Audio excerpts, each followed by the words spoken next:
contre le terrorisme auprès du Conseil de sécurité de l'ONU à partir du début janvier 2016. Une nouvelle victoire à l'Égypte puisque l'Égypte fait partie maintenant du Conseil de sécurité de l'ONU comme membre non permanent pour 2 années. Et cette élection à l'unanimité est due aux efforts continus de l'Égypte dans sa lutte contre le terrorisme et également sa politique étrangère réussie actuellement. Afin de mieux parler de ce sujet, nous avons l'honneur d'accueillir aujourd'hui au studio Monsieur l'ambassadeur Mohamed Noukali, ancien ambassadeur de l'Égypte en Libye. Bienvenue à notre programme. Mais je crois qu'avant d'entamer notre débat, nous allons regarder un commentaire concernant le même sujet. Oui, également. Alors, tel que Mona vient de le préciser, l'Égypte a été élu président du comité de la lutte contre le terrorisme au sein du Conseil de sécurité de l'ONU. Et nous verrons quelques détails sur ce sujet. Voyons ensemble. L'Égypte a été élue samedi 5 décembre 2015 présidente du comité contre le terrorisme auprès du Conseil de sécurité de l'ONU à partir du début janvier 2016, date de mise en vigueur de son adhésion à l'organisation onusienne. Cette élection faite à l'unanimité et sans opposition aucune est obtenue grâce aux efforts inlassables de la délégation permanente d'Égypte au siège de l'ONU à New York. Selon une source diplomatique, le comité devra, entre autres, élaborer les politiques de lutte contre le terrorisme à l'échelle internationale et superviser la mise en œuvre des décisions du Conseil de sécurité en la matière. Ce comité, créé à la suite des événements du 11 septembre 2001, est le plus important comité de l'ONU chargé de la lutte contre le terrorisme. Dans un communiqué de presse publié samedi, le porte-parole du ministère des Affaires étrangères, le conseiller Ahmed Abouzid, a déclaré que le Conseil de sécurité a approuvé vendredi soir le choix de l'Égypte pour la présidence de 3 comités, celui de la lutte contre le terrorisme et 2 comités de suivi des sanctions contre l'Irak et la République démocratique du Congo. Selon le porte-parole, le choix de l'Égypte à la présidence de ces comités reflète la confiance des membres du Conseil de sécurité, en particulier les membres permanents, à la capacité de l'Égypte à assumer la responsabilité de leur gestion. Selon M. Abouzid, l'Égypte a l'intention de gérer les 3 comités en coordonnant et en consultant les membres de chaque comité pour assurer la mise en œuvre des résolutions pertinentes du Conseil de sécurité de l'ONU.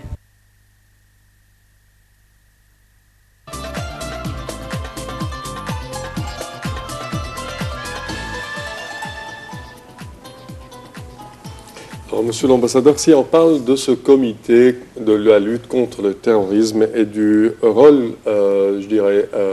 que doit assumer l'Égypte dans le futur proche, ça commencera ses fonctions, je pense, dès le début du mois de janvier 2016. Oui, ça commence. L'Égypte s'est substituée à la Lituanie à la tête du comité de lutte contre le terrorisme. La lutte contre le terrorisme, ça c'est le terme adopté par l'administration américaine de George Bush pour qualifier les campagnes militaires en réplique aux attentats du 11 septembre 2001. Oui. Cette lutte anti-terrorisme, elle contient plusieurs niveaux, il y a plusieurs niveaux, il y a un niveau policier, un niveau militaire et un niveau politique. Et la lutte contre le terrorisme, c'est une lutte un peu spéciale parce que ce n'est pas lutte d'État entre États, et c'est des luttes contre des entités non étatiques. C'était, au commencement, c'était contre le Qaeda. C'était contre le Qaeda. Et ça a commencé par l'invasion de l'Afghanistan. Par la guerre de l'Afghanistan. Et elle a suivi l'invasion de l'Irak. Ça a débouché de la lutte contre le terrorisme, de la théorie de la guerre préventive. C'est de prévenir les organisations terroristes d'acquérir des armes de destruction massive, ce qui en est prétendu être le cas de l'Irak en 2003. Et c'est avéré qu'il n'y avait pas d'armes de destruction massive, mais c'était une constatation à retardement. Alors, cette guerre, elle comprend plusieurs niveaux. Et les États-Unis, dans sa guerre, elle s'appuie sur ses alliés principaux, surtout l'OTAN. Et il y a une concertation continue contre ce fléau.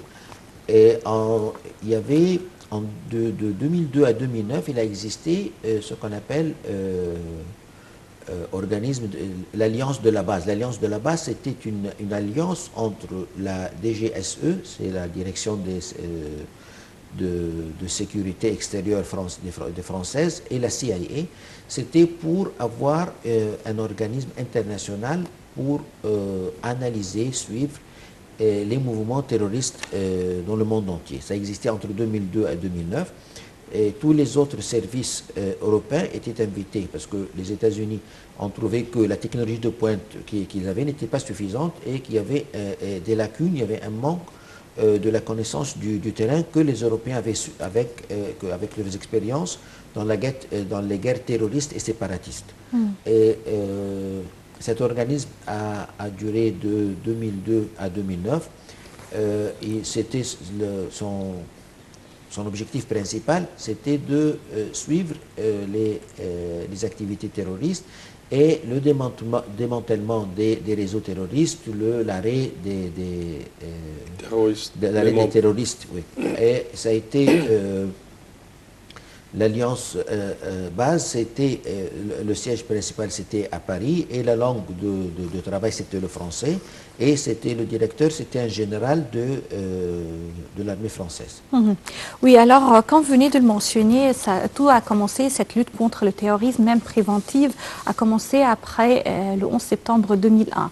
Mais quand même, on voit que ces groupes terroristes transétatiques non seulement se trouvent partout dans le monde, mais la sophistication de leurs opérations augmente d'un jour à l'autre et on se trouve devant vraiment une sorte d'armée clandestine qui lutte contre la légitimité partout dans le monde. Selon vous, pourquoi, même avec cette vague de prévention, avec la création de tels comités, on trouve que ce phénomène de terrorisme s'aggrave de cette façon autour du monde? Vous avez mentionné la lutte contre le terrorisme. La lutte contre le terrorisme a été substituée par la guerre contre le terrorisme. C'est un terme plus global, c'est un terme plus grand. Le terrorisme, c'est comme le cancer. Le cancer, on ne peut pas battre le cancer. Jusqu'à maintenant, on n'a pas trouvé vraiment de remède pour éradiquer ce fléau. Et je crois que, principalement, on s'attaque aux symptômes et non pas aux sources,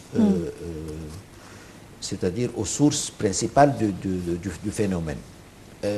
Malgré tout, si vous voyez les efforts au niveau des Nations Unies, les efforts au niveau de l'Union africaine, de l'Union européenne, et même les efforts des pays ont fait des efforts extraordinaires, ça n'a pas empêché d'avoir le massacre du 13 novembre à Paris, d'avoir une tuerie aux États-Unis il y a quelques jours, et ça continue, ça c'est un fléau, apparemment, ne fait que s'aggraver.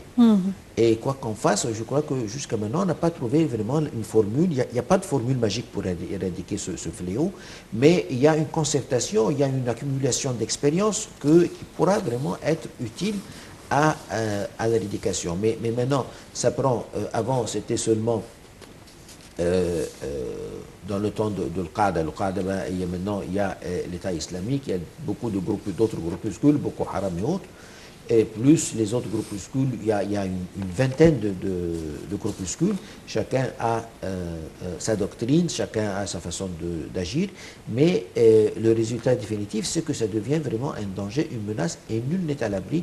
Il n'y a pas de risque zéro. Tous les pays sont menacés et tous les pays sont des cibles. Oui, c'est vrai. Parfait. Monsieur l'ambassadeur, si on parle de la structure et de la façon d'agir de ce comité de guerre contre le terrorisme, parlez-nous de cela.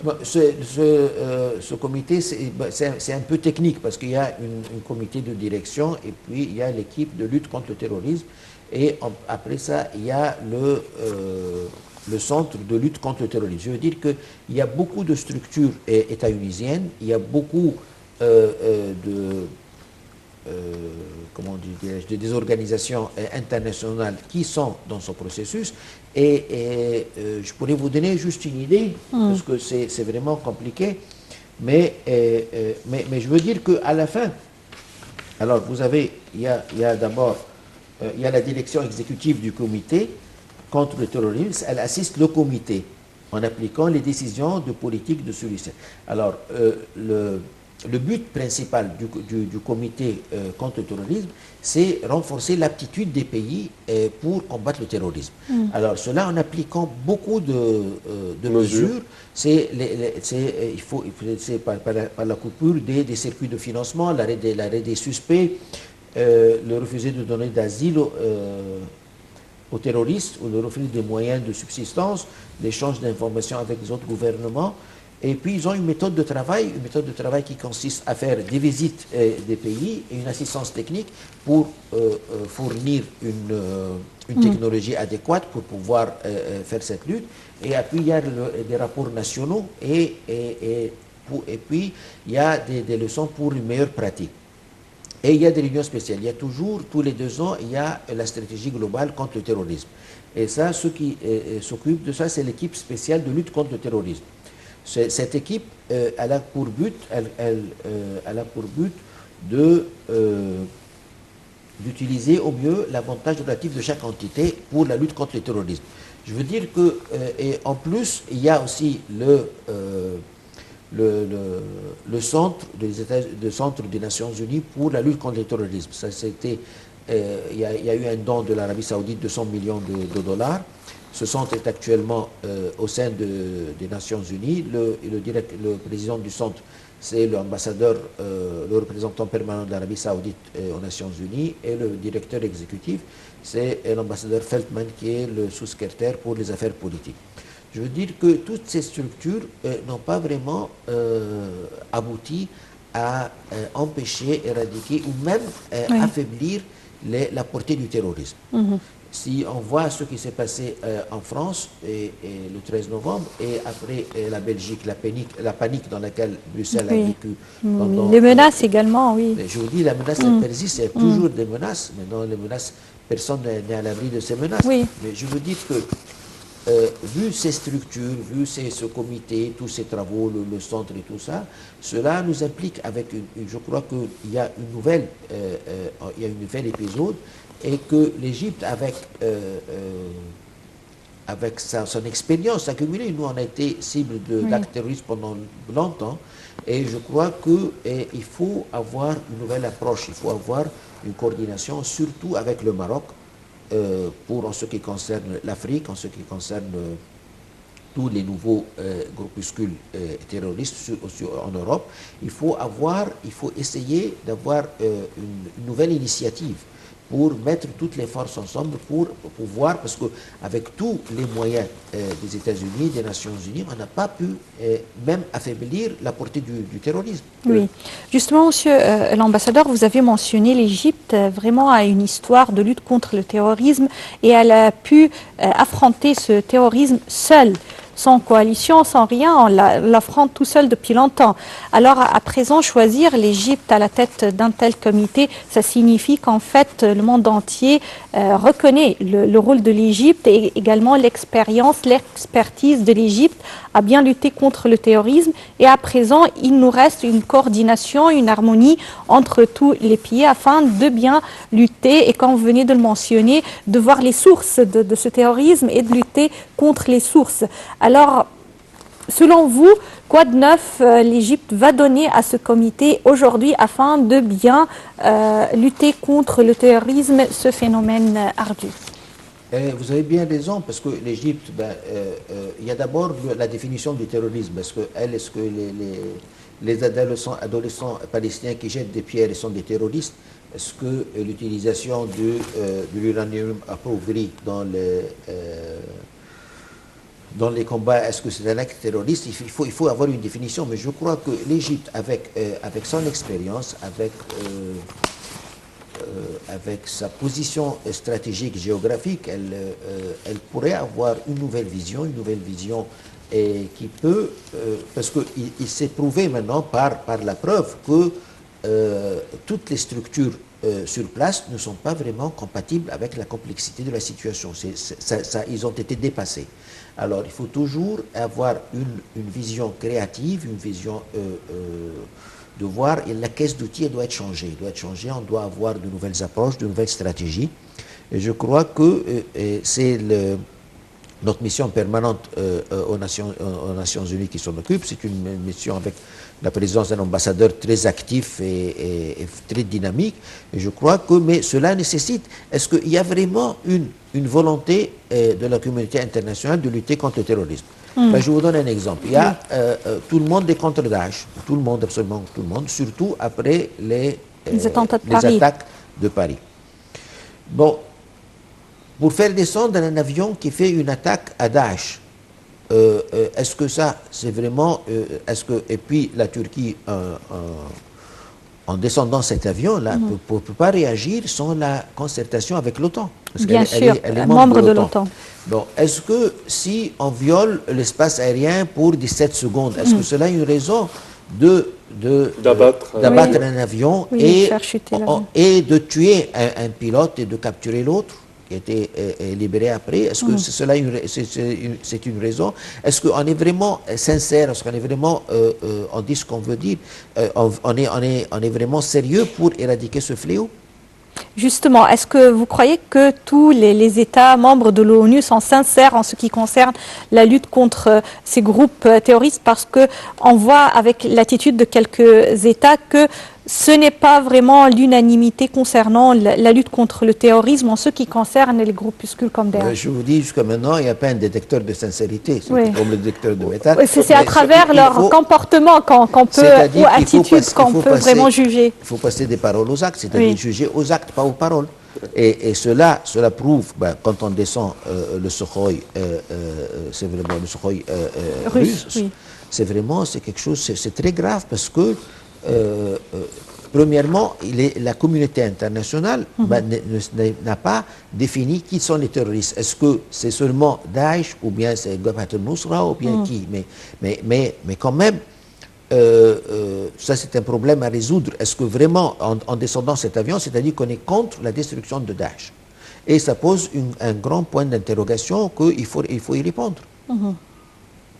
Oui, alors ça nous mène alors à parler également d'un phénomène qui s'aggrave actuellement, c'est que on trouve que Daesh, par exemple, le poids de ce groupe terroriste change de place. C'est-à-dire, après la Syrie, ils sont bombardés là-bas, ils essayent de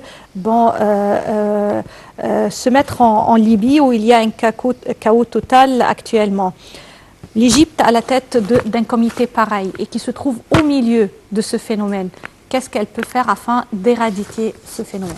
C'est-à-dire qu'il faut que vous sachiez que juste avant le dernier bombardement, il y a un afflux continu, non seulement de Daesh, mais de toutes les organisations terroristes. Alors, ce n'est pas le bombardement, toutes les franchises. Non, mais je vous dis, c'est-à-dire que la solution. Il y a déjà un grand vide en Libye qui a été rempli par ces groupes de terroristes.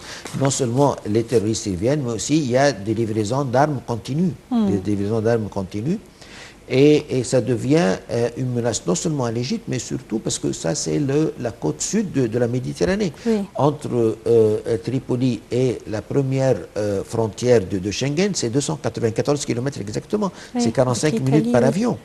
Et ça, c'est trop dangereux et ils peuvent pas se permettre, l'Europe ne peut pas se permettre d'avoir dans son flanc une telle menace. Oui, mais l'alarme ne sonne pas contre ce qui se passe actuellement en Libye. On va attendre, on va bombarder la Syrie et attendre jusqu'à ce qu'il vraiment s'installe en Libye et on recommence une vague de lutte contre le terrorisme. C'est ce qui est vraiment maintenant... Ce qui est vraiment donne à réflexion, c'est qu'il y a une répétition, parce que Daesh, ils se sont évolués, ils se sont prolongés, parce qu'il y a une très grande hésitation entre ce qu'on appelle la communication internationale. Est-ce qu'on commence maintenant, on ne commence pas?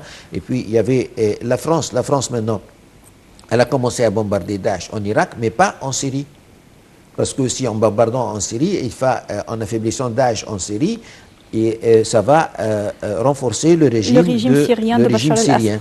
Mais ça, c'est les... Il y a également le Royaume-Uni qui a commencé à bombarder la Syrie, Daesh en Syrie. Mais je vous dis, les bombardements aériens n'ont jamais résolu de problème. Oui, c'est ça, ils vont changer de place. Et non seulement, plus il y a de bombardements, plus ils sont contre-productifs, parce que moi, j'étais sous les bombardements de l'OTAN pendant que j'étais ambassadeur en Libye. C'était vraiment quelque chose d'extraordinaire parce que les sorties, les raids aériens, ben, ils ont des cibles précises, mais tout le monde se sent ciblé.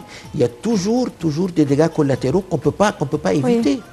Alors, ça ne va pas résoudre de problème, ça va soulager l'opinion publique, ça va donner une marge de manœuvre pour la politique intérieure, s'il y a des élections législatives ou quoi, ça donne mais ça ne résout pas le problème. Oui, c'est pas ça la solution, c'est vrai.